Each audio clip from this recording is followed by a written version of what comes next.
तुम उसी तरह तोते के रूप में भटको। नहीं नहीं, मुझे आजाद करो वरना मैं तुम्हें छोड़ूंगा नहीं। अब तुम मेरा कुछ भी नहीं बिगाड़ सकते। अब तुम जाओ यहाँ से और अब से ऐसे ही घूमो। अब तुम्हें पता चलेगा कि दूसरों को दर्द देने में कैसा महसूस होता है। इसके बाद वह राक्षस वहां से उड़ जाता है। मरचू और उसकी पत्नी सीता दोनों खुश हो जाते हैं। मरचू पहले की तरह काम करने लगता है। वह और उसकी पत्नी दोनों खुशी खुशी जिंदगी गुजारने लगते हैं।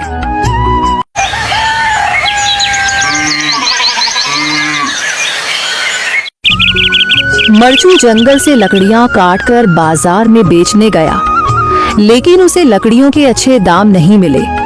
इस पर मरचू ने कहा, अरे भैया, इतने कम पैसे? इन पैसों में तो 2 वक्त का खाना भी नहीं मिलेगा। आप मुझे बहुत ही कम पैसे देते हैं। मैं इतनी मेहनत से लकड़ियां काट कर आता हूँ, लेकिन उनके पैसे मुझे बहुत कम मिलते हैं। भैया, तुम्हारी लकड़ियां होती ही इतनी कमजोर हैं कि मैं इससे ज्यादा पैसे नहीं दे सकता। तुम्हारी लकड़ियों के बस इतने ही पैसे बनते हैं। अरे भैया, कुछ ज्यादा कर दो ना। वो क्या है ना कि इन पैसों का तो कुछ भी नहीं आता। मैं अपनी जिंदगी कैसे गुजारूंगा? भैया, तुम जाकर अच्छी लकड़ियां लाओ, तभी इन लकड़ियों का अच्छा दाम मिल पाएगा, वरना इन लकड़ियों का तो यही दाम है। ये सुनकर मरचू बहुत ज्यादा परेशान हो गया और पैसे लेकर किराने की दुकान से सामान खरीदकर घर आ गया। घर पहुंचते ही मरचू की पत्नी सीता ने कहा, अरे जी, सामान ले आए आप? हाँ जी, सामान ले आया हूँ। सीता के चेहरे पर खुशी छा जाती है, लेकिन जब उसने सामान देखा, जी, इसमें तो बहुत थोड़ा सामान है। हाँ सीता, मुझे पता है कि यह सामान बहुत थोड़ा है, लेकिन मैं क्या करूं? मेरे पास जितने पैसे थे, मैं उतने का ही सामान लेकर आ गया हूँ। इस तरह हमारा गुजारा कैसे हो पाएगा जी? आपको तो पता ही है कि हम कितनी मुश्किलों से गुजारा करते हैं। हाँ हाँ, मुझे पता है, लेकिन मैं कर भी क्या सकता हूँ? मेरे पास इतने पैसे ही नहीं कि हम एक अच्छी जिंदगी गुजार सकें। इतनी मेहनत कर रहा हूँ, लेकिन फिर भी मेहनत का फल नहीं मिल रहा। इतनी मेहनत से अच्छी लकड़ी काट कर आता हूँ, लेकिन मुनासिब दाम नहीं मिलता। मैं तो बहुत परेशान हूँ। क्या करूँ? कहाँ जाऊँ? अरे जी, आप परेशान न हो, आप कोई और काम देख लें।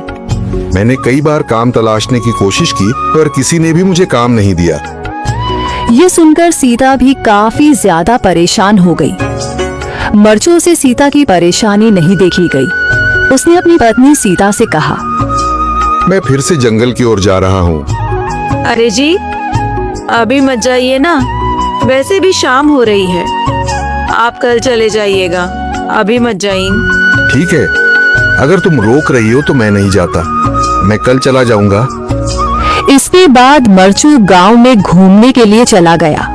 तभी उसे एक आदमी मिला और उसने कहा, कहाँ जा रहे हो भैया? और सुनाओ, क्या हाल चाल है?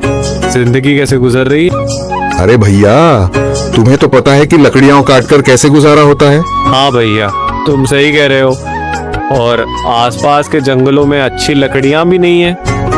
इसके लिए तो जंगल के अंदर जाना पड़ेगा। पर जंगल के अंदर तो काफी सारे जंगली जानवर होंगे। मुझे बहुत डर लगता है भैया, मैं जंगल में कैसे जाऊंगा? हाँ भैया, जंगली जानवर तो होंगे, लेकिन अच्छी लकड़ियां तो वहीं से ही मिलेंगी। ये सुनकर मरचू बहुत ज्यादा परेशान हो गया, लेकिन वह आदमी बिल्कुल ठीक कह रहा था। जंगल के किनारे की सारी लकड़ियां कट चुकी थीं। अब सिर्फ जंगल के अंदर ही अच्छी लकड़ियां बची थीं। अगली सुबह मरचू चमकपुर गांव में गोपाल नाम का एक लड़का रहता था। उसकी सौतेली माँ और बाप ने उसे घर से निकाल दिया था। उसकी सौतेली माँ ने सब कुछ अपने और अपने बच्चों के नाम पे कर रखा था और गोपाल को हिस्से के नाम पे 3 गायें दे रखी थीं। गोपाल पढ़ा लिखा तो बहुत था, पर नौकरी ना मिलने के कारण उसने सोच लिया था कि वो अब उन तीनों गायें की खूब देख रेख करके उनसे जो दूध मिलेगा उसे बेच के अपना कारोबार चलाएगा। अब मैं बिल्कुल अकेला हो गया हूँ। गौ माता, तुम तीनों के अलावा मेरा अब कोई भी नहीं है। बस मेरा घर चलाने के लिए तुम तीनों को मेरी मदद करनी होगी। तीनों गायें बहुत ही हट्टी कट्टी और जवान थीं और रिश्ते में भी एक दूसरे की बहनें लगती थीं। चंपा, चमेली और मैना। मैना सबसे बड़ी और समझदार गाय थी। चंपा गर्भवती थी और चमेली को अभी अभी बच्चा हुआ था। वो दूध दे रही थी, जिसके दूध को बेच के गोपाल का थोड़ा बहुत घर चल रहा था। पर गोपाल को अब चंपा और मैना पे पूरा भरोसा था कि जब उनका बच्चा हो जाएगा तो वो खूब दूध देने लगेंगी और जिससे उसका कारोबार अच्छे से सेट हो जाएगा। देखा चमेली बहन, हमारे मालिक को कितनी उम्मीदें हैं हम तीनों से। हाँ चंपा, सुना मैंने, मालिक ने हमसे कितनी सारी उम्मीदें लगा रखी हैं। और उम्मीद रखे भी क्यों ना, कितना समय खर्च करते हैं मालिक हम पे और कितनी सेवा करते हैं हमारी, कितना खिलाते पिलाते हैं हमें। और फिर हम मालिक की उम्मीदों पे खरा ना उतरेंगी तो धिक्कार है हमारी जिंदगी पर। सही कह रही हो बहन तुम। चलो हम तो मालिक के लिए कुछ ना कुछ कर ही लेंगे। तुमने बच्चा दे दिया है, दूध भी दे रही हो, मैं भी गर्भवती हूँ। थोड़े दिनों में मैं भी बच्चे को जन्म दे दूंगी, फिर दूध भी देने लगूंगी। लेकिन इस मैना दीदी को देखो, हम दोनों से बड़ी हैं, एक बार भी बच्चा ना दे पाई आज तक। क्या इसका फर्ज नहीं बनता मालिक के लिए कुछ? ये तो बड़ी हैं, हमसे ज्यादा इसको मालिक के लिए करना चाहिए था। लेकिन हम छोटी होकर इतना सोच रहे हैं। तुम दोनों ऐसा क्यों कह रही हो? क्या गलत कह रहे हैं हम? सही तो कह रहे हैं। कितने सालों से बांझ पड़ी हो तुम। ऐसा कैसे कह सकती हो तुम? बच्चा देना ना देना मेरे हाथ में थोड़े ना है।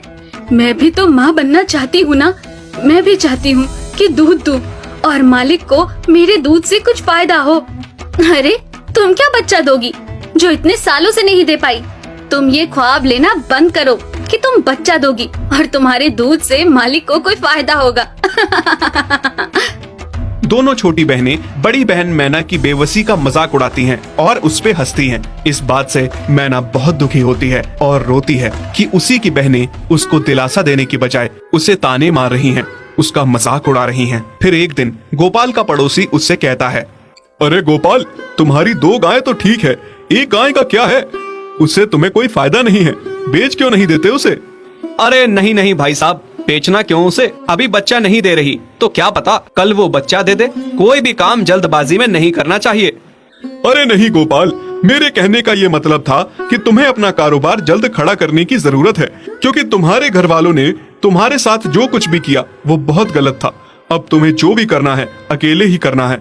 आगे शादी भी तो करनी है तुम्हें, उसके लिए भी खूब पैसा कमाना पड़ेगा। जब तुम्हारी सारी गायें दूध देंगी तभी तो कारोबार अच्छा चलेगा ना। हाँ, बात तो तुम सही कह रहे हो भाई। मेरी मानो तो तुम अपनी गायों को क्रॉस करवा के देख लो, शायद उससे बच्चा हो जाए। हाँ, ये सुझाव तुमने सही दिया, मैं कल ही ऐसा कर लेता हूँ।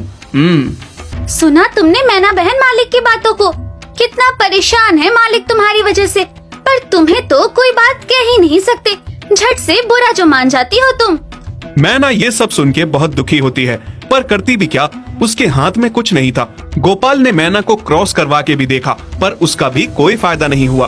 गोपाल, जो सुझाव मैंने तुम्हें दिया था, क्या वो तुमने आजमाया? हाँ भाई, वो भी करके देख लिया, पर उसका भी कोई असर ना हुआ। ये गाय किसी काम की नहीं है गोपाल, मेरी मानो तो इसे बेच दो। मैं सोच रहा हूँ एक बार फिर से क्रॉस करवा के देखता हूँ, शायद कोई बात बन जाए। देख लो, पर मुझे नहीं लगता। देखा, इन लोगों को भी पता चल गया, तुम बच्चा नहीं दे सकती, तुम बांझ ही रहोगी। सही कह रही हो तुम दीदी, इतने जतन करने के बाद भी बच्चा नहीं हो रहा, तो अब क्या होगा? गोपाल मैना को एक बार फिर से क्रॉस करवा लेता है। दोनों बहनें चंपा और चमेली मैना के बांझपन का मजाक उड़ाती हैं और उस पे खूब हंसती हैं। फिर एक दिन मैना चमेली के बच्चे के साथ खेल रही थी कि तभी चंपा देख लेती है। हाँ देख तो चमेली दीदी, ये मैना दीदी तेरे बच्चे के साथ क्या कर रही है? मुझे समझ में नहीं आ रहा, तू इस बांझ के साथ अपने बच्चे को कैसे छोड़ सकती है? जब मेरा बच्चा आ जाएगा मैं